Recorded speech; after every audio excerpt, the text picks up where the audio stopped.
So I'm doing the Battle of Borodino. It was in September 7th, 1812. And these are the Russians, and those are the French. So it started off, the French went to attack them, and they kind of retreated towards, like, in the town of Borodino. So they were all here.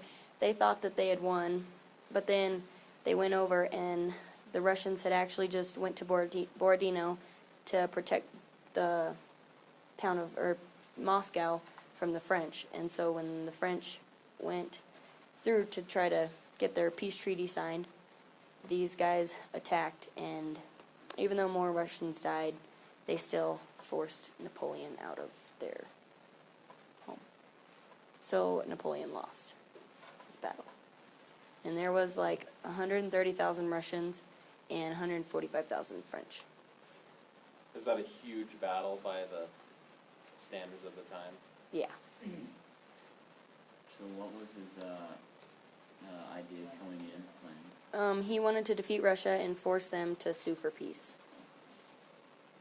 Do we know why go to Russia in the first place? What was his beef with Russia? So they were friends with England, and they kept trading with them. And Napoleon said stop. Remember, this whole thing is about hurting Great Britain's economy. Mm-hmm. So he told Russia, stop trading with the British. And they said no. And he said, okay, I will come invade your country. Oh, okay. And the leader of the Russians, I don't know how to pronounce that, but it's Kutuzov. Kutuzov. So what's this do for his legacy? I put do not think you've won with the retreat because they'll come back at you. And like it kind of pushes it down because he thought that he had won, but then he kind of made himself look dumb.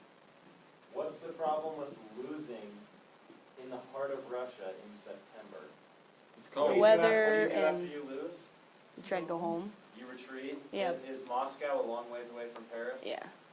And what starts happening in late September in Moscow? Really cold. Really bad weather. Wait, what was your legacy? Did not retreat. Yeah.